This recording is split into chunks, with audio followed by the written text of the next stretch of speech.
네.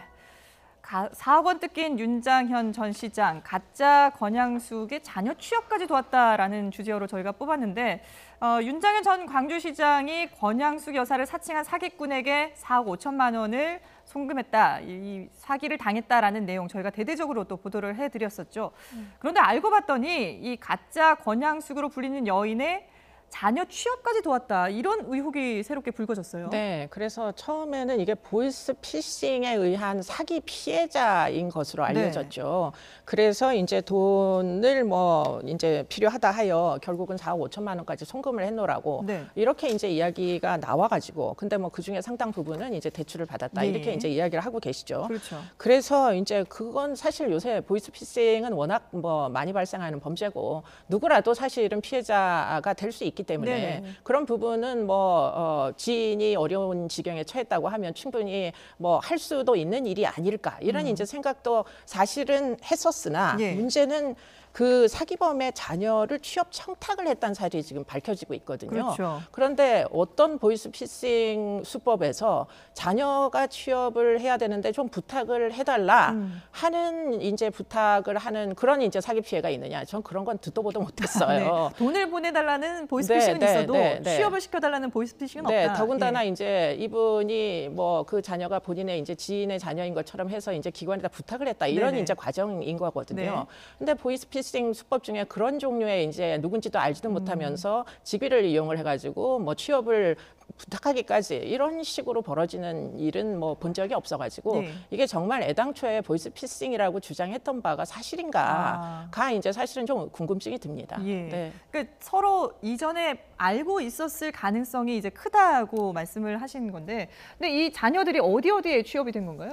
근데 이제 윤장현 전 광주시장이 그 당시 이제 광주시장 아니겠습니까? 2017년도 12월하고 올해 1월까지 이제 돈을 4차례 걸쳐서 4억 5천만 원 송금한 거거든요. 그런데 광주시에서 운영하는 이제 관련된 산하단체에 김대중 컨벤션 센터가 있어요.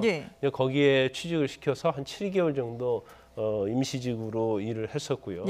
또 한 자녀는 이제 사립학교 있습니다. 그래서 사립학교에 이제 기간제 교사로 일을 하게 했는데, 이제 사립학교에 직접 윤장현 전 시장이 전화를 했다는 거죠. 그래서 채용을 하게 했다는 건데, 이게 굉장히 좀 아이러니컬 측면이 좀 있어요. 왜냐하면 일단 이 내용 자체가 문자로 이루어지는 거거든요. 그리고 전화 통화를 했는데 그 사기범이 이제 목소리도 뭐 경상도 사투리 쓰면서 이제 이 얘기를 해서 접근을 했는데, 과연 4억 5천 원 거금을 가져갔잖아요. 그런데 이걸 지금 윤장현 전 시장이 그 당시 재산 등록을 한 걸 보면 이제 부동산을 빼고 그러면 얼마 돈이 있지 않아요. 근데 그러면 4억 5천만 원 어떻게 해서 줬느냐. 그래서 대출을 받았죠. 그렇죠. 그래서 대출 받았고 줬다는 거고, 그다음에 이 시기의 시점이 굉장히 중요합니다. 왜 중요하냐면 이제 올해 6월 13일에 지방선거가 있었는데 그 당시에는 이제 공천을 과연 윤장현 시장이 받을 수 있느냐 없느냐. 왜냐하면 윤장현 전 시장이 이제 안철수 쪽 사람이거든요. 근데 안철수 측에서 이제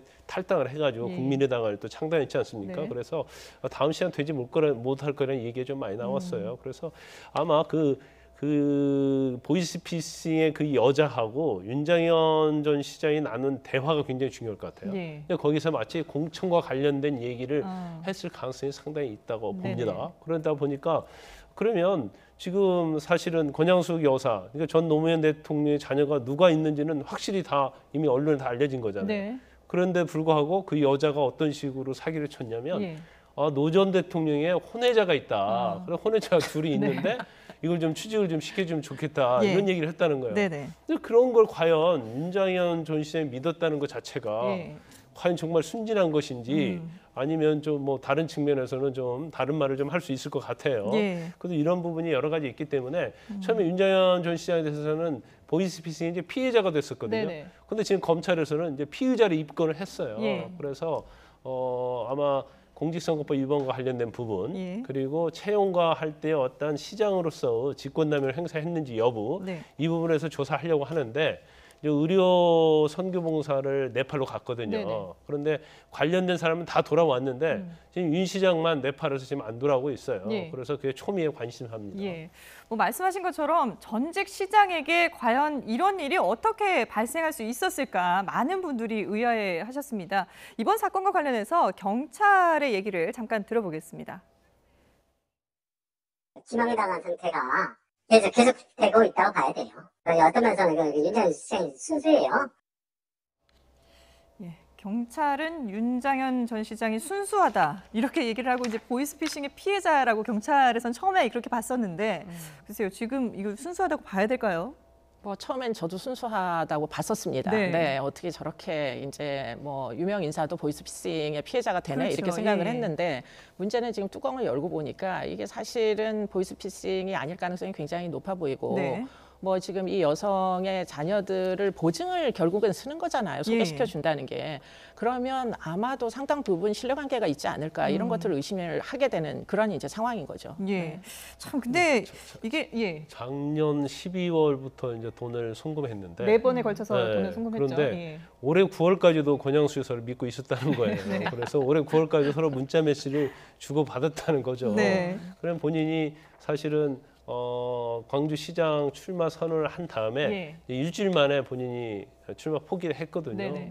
그러면 이 과정도 이해가 가지 않을 뿐더러 올 9월까지 문자 메시지를 주고 받으면서 자기가 사기당했다. 네. 그걸 몰랐다는 것 자체도 굉장히 의아한 측면이 좀 있죠. 예. 근데 이게 당한 윤장현 전 시장의 어떤 상황도 의아하지만 사실은 이 여성, 사기 행각을 벌인 여성도 참 대담하다라는 생각이 들거든요. 뭐 전과 육범으로 알려지고는 있는데 이 전 광주시장을 상대로 해서 이렇게 사기를 친다는 게 어떤 심리인 건가요? 글쎄요, 뭐 어차피 지금 그 정도의 전력이면은 네. 사실은 또 다른 범죄를 저질러도 별로 잃을 게 없어 보이긴 합니다. 예. 그렇기 때문에 수단과 방법을 안 가리는 건 뭐 그럴 수도 있겠는데 네네. 문제는 그런 과정 중에 여러 번 접촉의 시도가 사실은 있었을 거예요. 그런데 그런 부분에서 과연 의심이 없었을까는 도저히 이해가 안 되죠.